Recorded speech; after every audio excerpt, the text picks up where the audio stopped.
di hipnosis ini bisa mengambil profesi tambahan, spesialisasi. Jadi ada spesialisasi EFT ya. Kemudian ada NLP-nya juga ada. Spiritual ruqyah juga ada. Ruqyah juga ada. Ada di sana.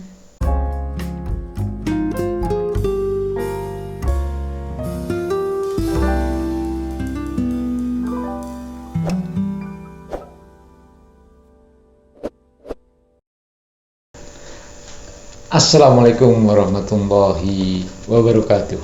Waalaikumsalam. Hari ini kita ngobrol lagi soal hipnosis sama Bunda Difla Najih, pakar hipnosis, praktisi hipnosis bersertifikat internasional dan berasal dari Indonesian Hypnosis Center.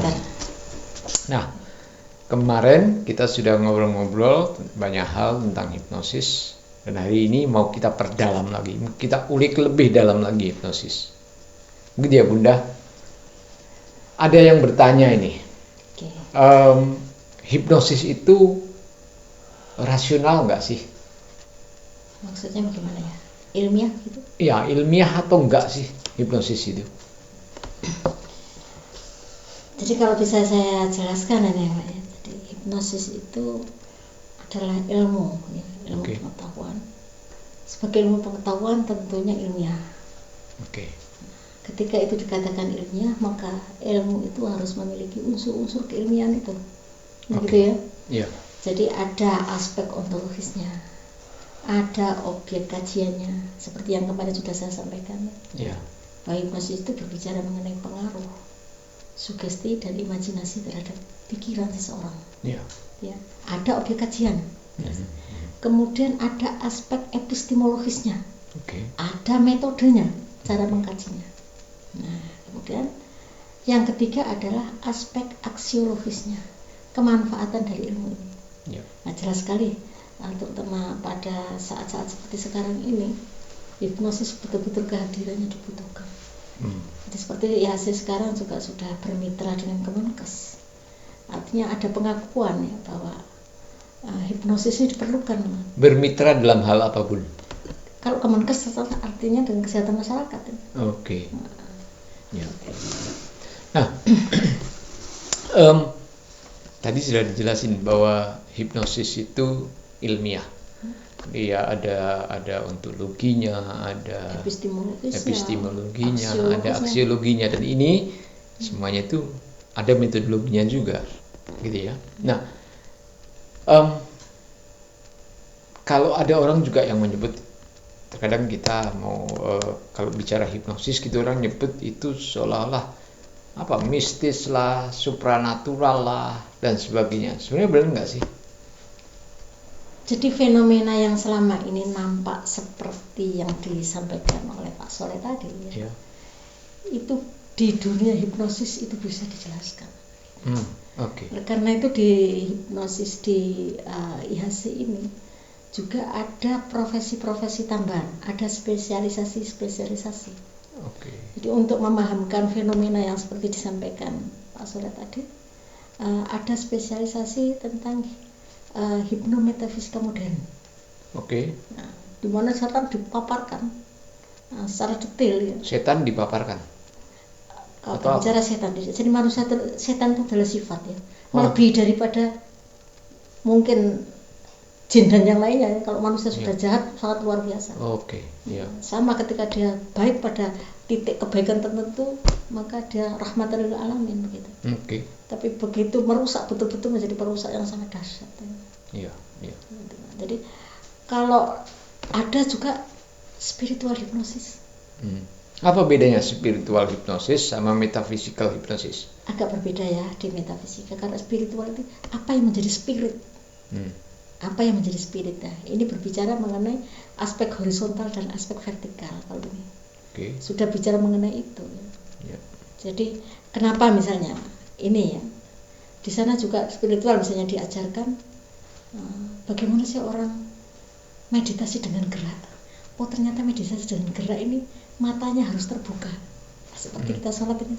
Tapi ketika meditasi diam, maka mata terpejam. Nah, itu diajarkan di hipnosis, yaitu ranahnya spiritual hipnosis ya.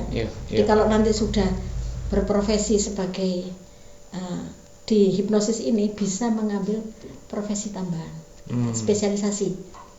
Jadi ada spesialisasi EFT ya. Kemudian ada NLP-nya juga ada. Spiritual ruqyah juga ada. Ruqyah juga ada. Ada di sana. Jadi kalau di hipnosis ada ruqyah, metodenya sama nggak dengan ruqyah yang selama ini kita kenal gitu? Ya mirip-mirip ya, tapi lebih kepada bagaimana tazkiyatun nafs ya. Di dalam ilmu hipnotis biasa mungkin diterjemahkan sebagai forgiveness terapi, kemudian rasa bersyukur dan sebagainya ya. Kemudian di sini namanya berbeda ini, tazkiyatun nafs ya, bagaimana membersihkan diri kan begitu. Jadi ada perbedaan nuansa kebahasaan terkait dengan kaidah-kaidah lah, kaidah-kaidah syariah. Gitu. Jadi kalau misalnya spirit, kalau kita ambilnya dari agama, apa sih tujuan syariah? Nah, tujuan syariah adalah menjaga agama, menjaga kehormatan, menjaga harta. Ya. Ada yang 5 itu ya, menjaga itu. Bagaimana di sini? Bagaimana pengejawentahannya gitu. Nah, di ruqyah ini lebih diperdalam di situ. Tapi kalau spiritual ini agama, kepercayaan apapun masuk di situ. Nah, jadi kalau ada fenomena misalkan orang kesurupan, itu dia kemasukan jin dan sejenisnya, ataukah ada gangguan psikologis, ada gangguan di otak bawah sadarnya? Baik. Jadi kalau fenomena kesurupan itu di dalam bahasa hipnosis itu apreaksi. Ya, jadi luapan emosi yang sangat luar biasa itu menjadi seperti itu. Karena itu orang-orang ketika terjadi kesurupan kan pada saat-saat mau ujian, pada saat-saat tertentu, event-event tertentu kan gitu. Kemudian terjadi kesurupan, dan kesurupan ini ternyata menular kan gitu. Karena penanganannya seperti apa? Nah, itu juga dipelajari nanti di level 2 hipnosis ini. Di level-levelnya hipnosis ya. Kalau apa saja levelnya, Bu? Jadi ada level 1. Di level 1 kita hanya diajarkan pengetahuan dasar mengenai apa sih itu hipnosis ya. Kemudian diajarkan mengenai state hipnosis, hipnosis panggung ya. Kemudian state hipnosis di jalan-jalan untuk hiburan dua-duanya. Kemudian self hipnosis, bagaimana menghipnosis diri sendiri. Kemudian ada hypnosleep, bagaimana orang ketika tidur ya tanpa harus menggunakan proses yang biasa kita istilahkan induksi dan sebagainya ya, untuk sampai kepada trans, tapi hanya bagaimana orang tidur itu bisa dimasukkan sugesti. Nah, itu ada di level 1 ya. Kemudian ada pendulum analysis gitu ya. Jadi ketika orang bermain pendulum, kalau dulu ini kan dianggapnya ini sihir nih. Ternyata mistik. Data bawah sadar ini ya bisa di-trigger dengan benda ini melalui saraf-saraf parasimpatik kayak gitu tuh. Nah, ini diajarkan di situ. Sehingga apa yang itu di level 1. Di level 1. Level 2? Nah, level 2 sudah mulai belajar tentang terapi berbagai macam kasus, baik itu kasus fobia ataupun kasus-kasus yang berat, baik itu physically ya. Jadi kadang-kadang psikosomatis itu artinya psikis tapi kemudian berdampak kepada fisik. Nah, seperti itu ya. Tapi kalau physically murni ya harus ke dokter. Para terapis pun akan menyarankan seperti itu. Jadi seperti tadi malam ini Pak. Jadi ada orang jatuh dari atas plafon ini ya, kira-kira 1,5 meter, kemudian keluar darah dari mulut, dari telinga. 1 bulan penuh dia di Sarjito, kemudian sudah pulang. Ini baru 5 hari bisa jalan, tapi selama jalan ini dia kemana-mana dan selalu minta dibonceng naik motor kemana-mana. Ngamuk kalau nggak bisa naik motor. Dibawa ke saya tadi malam. Saya lihat, ini bukan ranah saya, kalau ini harus dibawa ke dokter karena ini ada penyumbatan di saraf otak, ini sangat luar biasa. Sambungan saraf-saraf yang sangat rumit gitu. Kalau begini bukan ranahnya hipnoterapis ini. Sudah ranah yang lain kan gitu lah. Ini yang kita harus. Jadi orang hipnosis juga harus sadar diri, tidak semua hal bisa dilakukan. Ada baiknya jujur kalau itu bukan wilayah hipnosis, jangan ditangani. Dan orang hipnosis pun tidak akan menjanjikan kesembuhan. Semuanya hipnoterapis akan mengatakan sembuh itu hanya milik yang di sana gitu. Ini hanya sebagai upaya ikhtiar. Jadi sunatullahnya lah gitu. Hukum alamnya itu kita laksanakan sebagai hamba yang baik. Nah baru kemudian kita berpasrah diri kan begitu. Hampir semuanya begitu. Bun, siapa sebenarnya yang bisa dihipnosis? Ada nggak kriteria-kriterianya atau bisa kelihatan dari wajahnya? Oh ini bisa dihipnosis nih. Oh ini enggak. Gimana? Jadi kalau saya selama ini sebagai seorang praktisi ya Pak ya. Tidak hanya sebagai trainer, sebagai praktisi banyak menghadapi orang ya. Bisa saya katakan semua orang bisa dihipnosis. Ya. Cuma sugestibilitas orang masing-masing berbeda-beda. Nah, untuk bisa memahami titik sugestibilitas orang ini, tentunya kita harus paham apa yang menjadi dominasi daripada inderanya gitu, modalitasnya.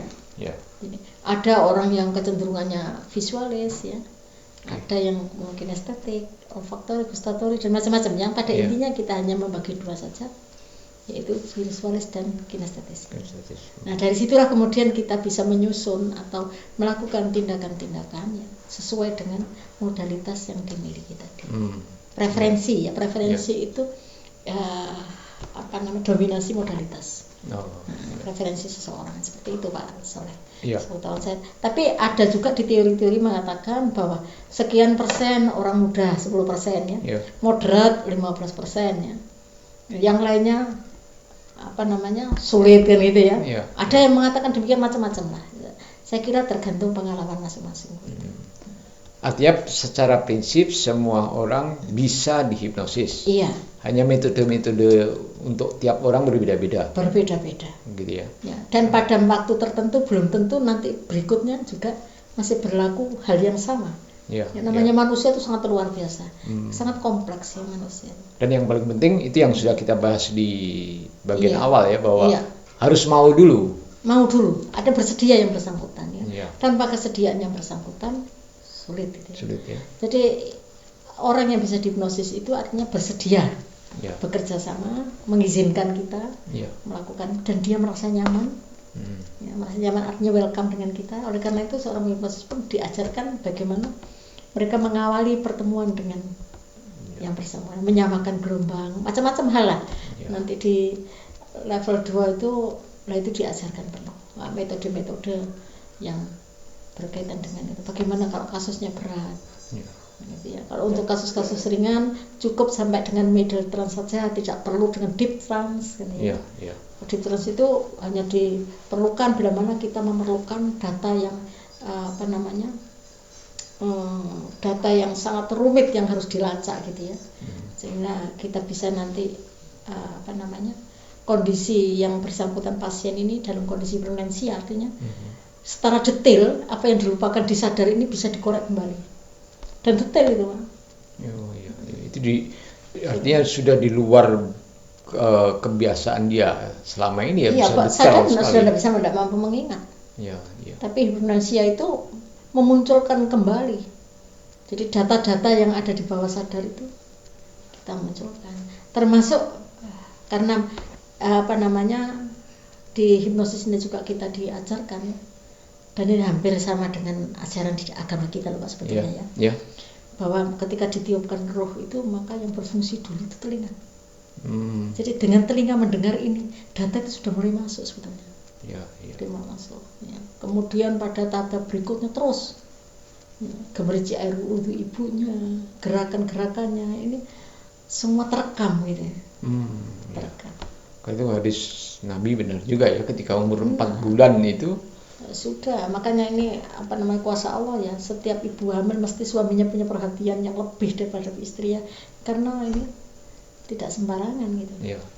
Dan itu sudah mengantongi jadi dalam sesi terapi yang pernah kita lakukan itu, dia murung sedih tapi tidak tahu kenapa dia sedih gitu. Kenanya dia di 8 bulan dan dia di mana? Di dalam perut ibu, dia mengatakan. Dia melihat papanya dimarahi sama ibunya, dimarahi sama papanya. Nah, di sini kemudian seorang terapis merubah persepsi. Jadi persepsi yang melihat ayahnya tadi sosok yang memarahi sosok yang betul-betul menyebalkan, dirubah persepsinya. Ya. Sehingga ketika kemudian dia pada selesai sesi terapi itu, dia menjadi bahagia dan sudah tidak ada beban. Nah ini penting nih, ini penting buat Mahmud dan Pahmud, mamah muda dan papa muda.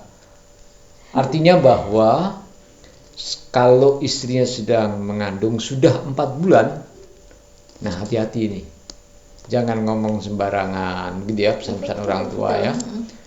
Beri sugesti-sugesti positif atau berikan kata-kata positif. Dan itu vitamin yang sangat luar, vitamin psikologis, vitamin jiwa. Saya pernah dengar malah ada satu kajian dari orang Amerika kalau tidak salah, bahwa ketika sekali saja dia mengucap kata no untuk anaknya, maka otak anaknya menjadi rusak. Iya, itu penelitian seorang neurolog, tapi itu bayi yang sudah terlahir. Artinya bagaimana ketika disusui ya, kemudian terjadi sel-sel otak begitu indah ya, sel-sel otaknya.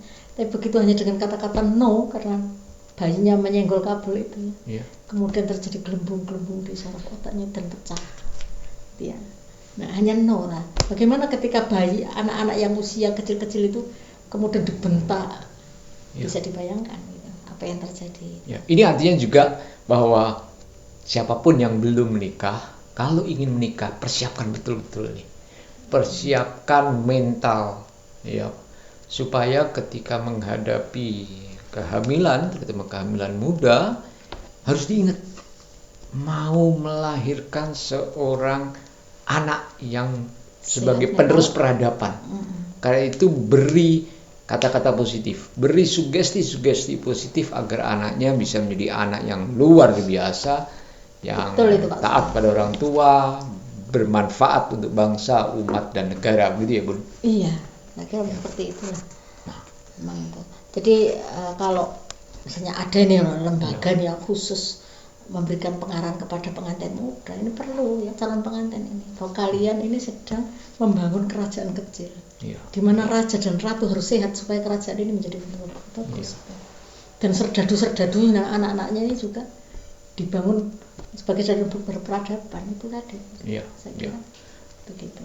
Jadi kalau kita ingin meninggalkan atau membentuk keluarga yang sakinah, mawaddah, warahmah, itu ya dalam segala hal harus kita persiapkan, ya kan? Karena kita orang menikah, melahirkan itu kan melahirkan apa? Manusia pembawa peradaban ya, penerus risalah, khalifah. Dan dia ini Pak ya, jadi kalau kita mengerti ya bagaimana manusia itu diciptakan ya, hatta dia di kolong jembatan pun kita tidak akan menghinakan. Kalau kita tahu ya bahwa mereka ini manusia-manusia ini dibekali oleh potensi yang sangat luar biasa. Gitu. Dan ketika dia tidak menjadi luar biasa ini, tidak luar biasa ini karena apa? Kita juga salah sebetulnya. Lingkungan yang berada di sekitarnya. Karena turut mewarnai keadaan itu. Gitu lah. Jadi siapapun tidak ada haknya untuk dihinakan. Karena sebetulnya full potensi kita. Jadi para penghipnotis itu tidak ada hebatnya sebetulnya, boleh saya katakan ya, karena dia hanya percaya yang sedang ada di hadapan dia ini adalah sesuatu yang luar biasa, hanya saja siap menerima keajaiban apa tidak. Cuma itu. Sebenarnya yang hebat adalah orang yang siap menerima keajaiban. Bukan hipnoterapisnya. Iya. Karena hipnoterapis hanya memandu ya Bun. Iya, memandu, dan ya kan dalam sesi terapi tidak serta-merta ya kemudian, tapi kita sadarkan bahwa dia adalah sebagai makhluk yang sangat luar biasa. Gitu. Oke Bun, kita sudah harus mengakhiri sesi ini. Sesuatu yang luar biasa sekali obrolan, apalagi tentang tadi bagaimana otak bekerja dan itu pengaruh kata-kata positif untuk bayi dan anak-anak. Itu semoga buat Mahmud dan Pahmud bisa terus gabung di channel ini. Ke depan akan kita bahas lagi. Terima kasih Bunda Divla. Terima kasih sama-sama. Ya, buat sahabat-sahabat hipnosis, terima kasih. Sampai ketemu di kesempatan lain. Wassalamualaikum.